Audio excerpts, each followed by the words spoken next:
Hello and welcome, this is Melskinner, and we're back with some more of the total conversion mod of Stellaris, Star Trek New Horizons.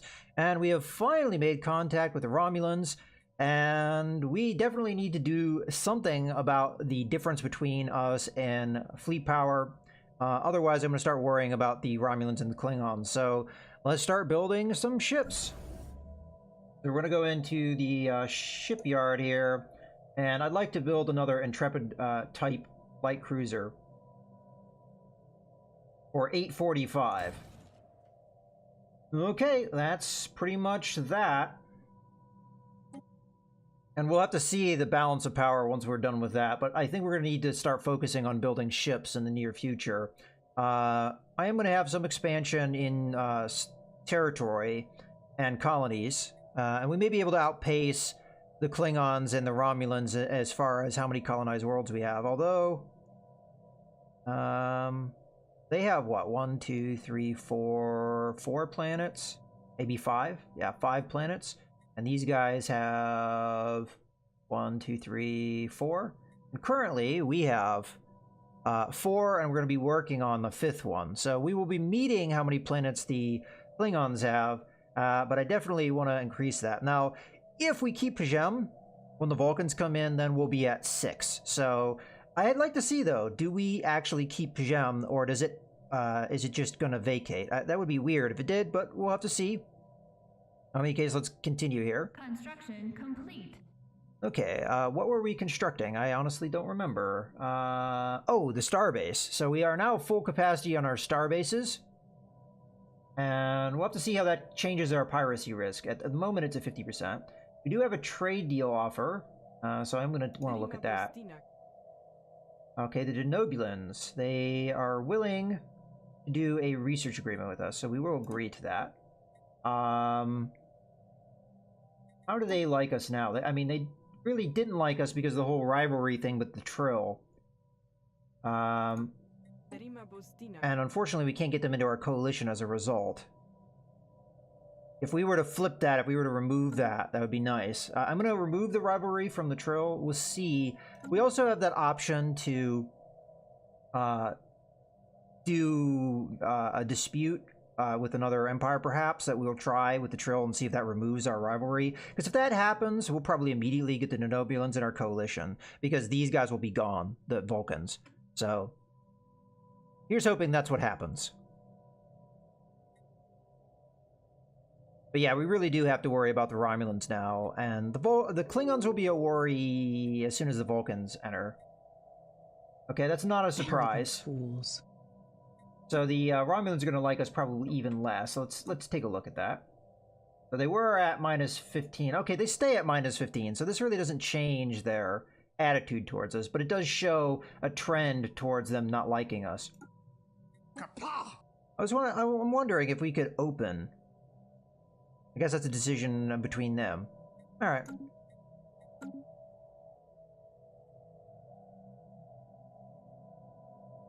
Construction complete. Okay, and that is the trade. So I want to see what I can do with this. At the moment, I guess I can't do anything because we don't have the further tech, maybe? But still, it's going to be better for us from a mineral standpoint. We went from producing 4 in this region to 10, so that's definite improvement. Okay, where's our new population going to go? The human one's the one that's going to be growing, so we should probably focus on that. As a matter of fact, I'm just going to take the Tellarite population here and the Dorian one, and we'll move the human one up here. Because unfortunately, the Tellarite and the Andorians, they're growing at a very slow pace, to the point that it's going to take a while to get them moving along. Okay. Just taking a look at New Andoria over here.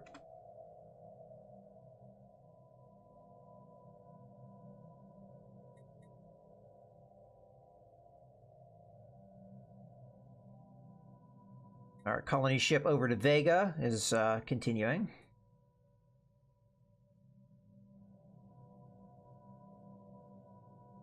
Then this guy's coming down to do this anomaly, which may give us some resources, perhaps. We'll see. And then once they're done, we're going to start surveying over here. System survey complete. Okay, where did we finish? Epsilon Indy. And you... Ah, that's right. I was having you come over here to build a station because of the minerals, but I may want to have this be the location instead because there's a good colony here for the Andorians. So I think we're going to want that particular construction ship to reroute. So it's this one, I believe. Double check that. Yeah. So the resources, we're not going to really lose out here because we've already queued building the starbase here. So we should see no change in resources. All right, science ship. I'm not sure if there were anomalies there. There is possible that there are some anomalies that I didn't end up doing anything with because I kind of forgot about them. Not sure where they would be.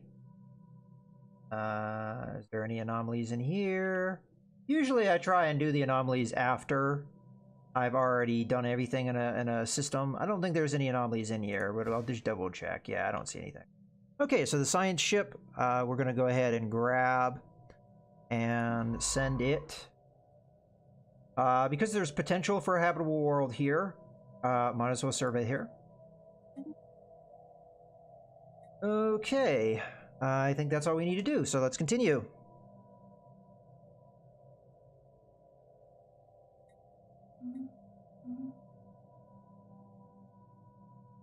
So yeah, I really want this stuff to start popping so we know what's over here. It'd be kind of scary if this is entirely Cardassians, but I'm hoping this is at least 2, maybe 3 different empires rather than just the Cardassians, because otherwise the Cardassians are going to be scary too, and that does worry me. Construction complete. Okay, and that was our military ship. We're close to building another one. Where are we as far as military power? 714. Now that the ship's built, I want to see what our relationship with... Okay, so we're equal to the Klingons as far as fleet power. I'm not so concerned about the naval capacity because that doesn't really necessarily mean anything. It just means that they could outpace us in fleet power because of their greater naval capacity. So in a time of war, they could build more ships than we could, potentially. The other one we care about, though, is the Romulans. So where are we? And yeah, okay. So as long as we keep producing ships, we'll be able to possibly be the equal of or stay ahead of the 2 empires that worry us the most. So let's do that. So as soon as I get another tick for minerals, that is exactly what I'm going to do. Although I may build a weapons array in one of these star bases over here as well, because... Anomaly detected. Okay, we have an anomaly. Oh. Alright, so this is the one anomaly. Oh, I didn't mean to unpause there. Okay, fossils from what appear to be several species of aquatic animals have been found on the barren and airless surface of TD-1001b. There are indications that the surrounding asteroid belt was created from the remains of a shattered planet. And these findings seem to confirm that theory. Judging by the fossils, the planet supported life, and it was at least partially covered by water. So this is going to just give me a bunch of society research, which is fine. Okay, we are definitely going to leave B for now, but there is a drifting ship. Okay, let's grab our science ship here.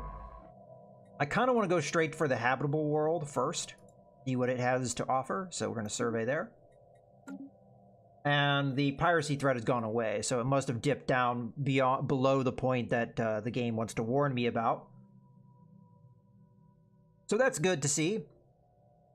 There could have been a combination of also getting more military ships. Speaking of which, we can now afford another military ship, which I am going to build, but this is probably going to be the last one I build. So this is going to make us our 3rd Intrepid class cruiser. So that is good. At least I think so. Yeah, that'll be our 3rd Intrepid class, and then we've got 1, 2, 3, 4, 5 Emmet class. Okay, let's continue.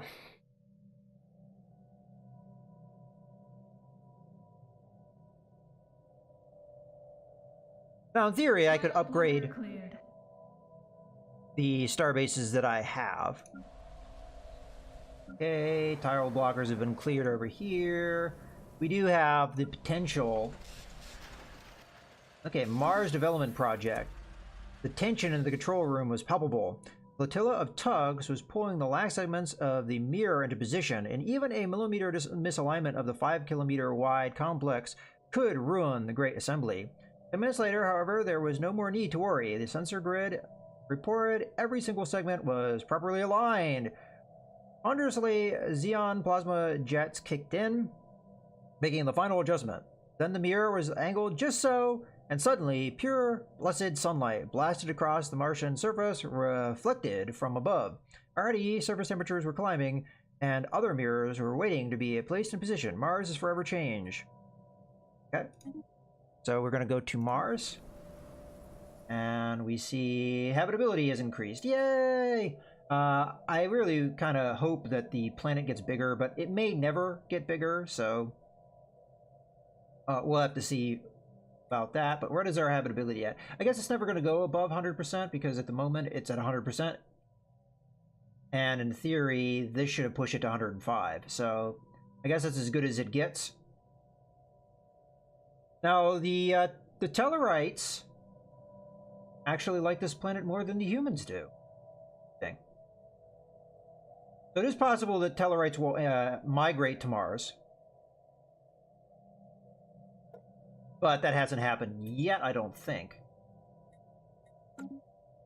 Alright, well, we'll continue.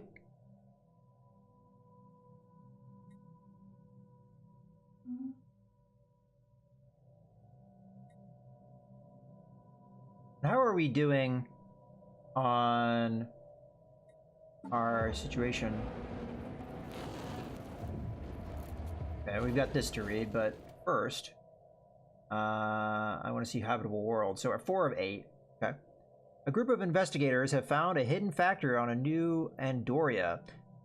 The building and its state of decay tells of an old civilization, once one that excelled at constructing things that stood the test of time. The population would easily be able to use the facility to add to the colony's production output.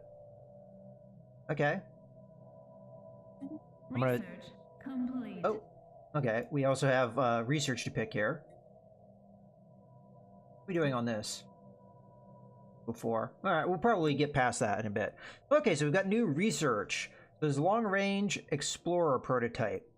I definitely want more information. It looks like we have 3 choices. Okay. We have found numerous improvements that could be taken to improve the design of all Explorer archetype ships. So that's going to be, I think, the same class as the Enterprise, the NX class, I believe. So the design of all archetype ships will be streamlined, resulting in an improved build speed at our shipyard. So 50% faster build speed. That's interesting, but I'm not sure that would be the one that I'd want to go to. Reduce material. Okay, so compartments and systems can be removed, resulting in a lower material cost to build all archetype ships. That is attractive. If we can make the Enterprise class ships faster, that'd be nice. May be the next ship that we build. Reinforced hull. Initial testing shows some weak areas of the hull. Okay, so we get more hull points if I do that. I think we want to reduce the material cost. That way that ship is reduced in cost, and it may be close to being cheaper, perhaps, than the Intrepid. We'll have to see. Okay, let's pause here for a second. I'm going to go to Starbase 1. So we're currently building a Intrepid, but I want to see what the NX class. So it's only a difference of 100 now. So in the future, I think we're going to pop out an NX class ship. Yeah, so we've got the Empire increase, but the also an Empire decrease because of the tech we just did. All right, well, that research is done, so we need new research. All right, let's see what we can get. So strategic resource, Trellium D, strategic resource, Chemisite. So these two have come up before. It's pretty cheap, and it is going to go into this guy's wheelhouse, so we may want to go with that.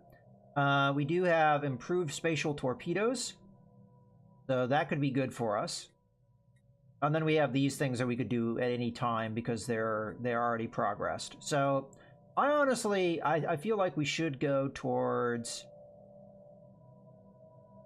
This is really tempting, though, because our torpedoes maybe could do with a little bit of improvement. But out of these would be nice. So torpedo warhead damage and armor hit points. We do want to have a certain number of strategic resources because that is what these guys, the Earth Mining Consortium, would like. Now, granted, they already like us, so they're already giving us influence, and I'm not sure if you can get more influence for them liking you even more, but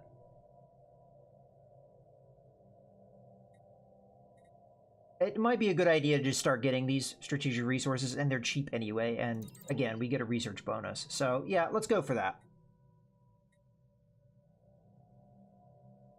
Yeah, as a matter of fact, we have quite a bit of a research bonus here. So that's nice. Okay, let's continue here.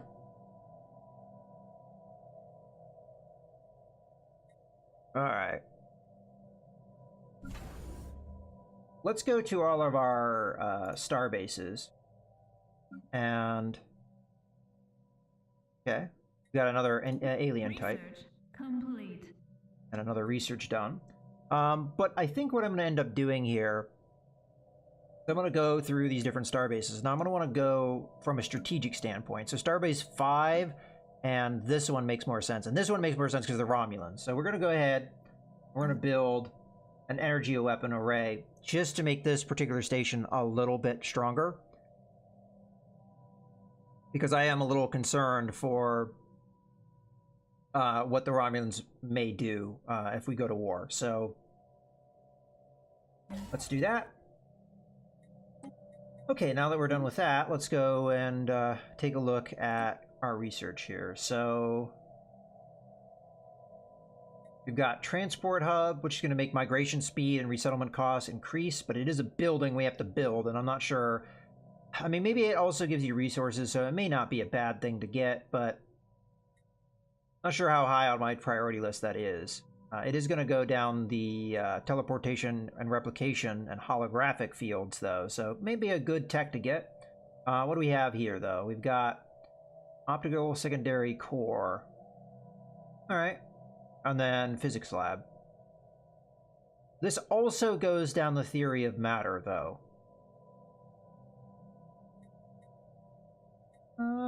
Tempting, because physics is usually pretty important.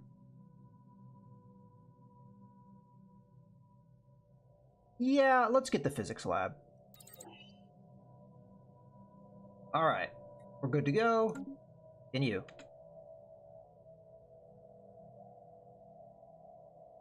I'm curious what you can get with all that particular field, though. Replication and holographic things could be pretty cool. Okay, and we have the ability to do a tradition. It's been a while, and I'm not sure if I've been doing this correctly. Diplomacy makes a lot of sense to me because I think we really need it at this point. So let's see what we can get with these. So, on a defensive war with another empire, ship build speed is increased by 33%. In addition, the fire rate is increased by 15%. So if somebody declares war on me, this would be good for me. Okay? Trade agreements. Our trust growth is increased by 33%. This is also allows us to proclaim the Interstellar Cultural Exchange Country Edict and the Tourism Bureau Planetary Edict. Now this sounds good because this could help us with the Denobulans, getting them to like us more. It could help us with a lot of other races. And I don't know what these other edicts are going to do, but it's possible these will help as well. If I'm looking to help my relationship with different empires, this seems to be the right track to go down. What are these other ones, though? Our unity output is increased by 5% per member of our coalitions and alliances, up to a maximum of 30%. And what is this one? The amount we contribute towards the Federation naval capacity counts for twice as much. Well, I think this one's going to be more important now. This one right here. But what else are we missing out on? We've got Capital buildings now produce 1 additional unity. Okay. And pop growth speed goes up. Well, that could be good. The Starbase influence cost is reduced by -10%, and the Starbase capacity is increased by 3. Well, that could be very good because we're already at our Starbase limit. These are all very tempting. But that's the whole point. Unlocks the Xenobiology Lab module. Okay. Then this one does what? Anomaly chance discovery. Okay. And anomaly fail risk. Okay. Well, definitely I'm going to go with the trade agreement, though. We've been trying to do stuff diplomatically, and I think that one makes the most sense. In any case, I hope you guys have enjoyed the video. This is Mouse Gunner, signing out.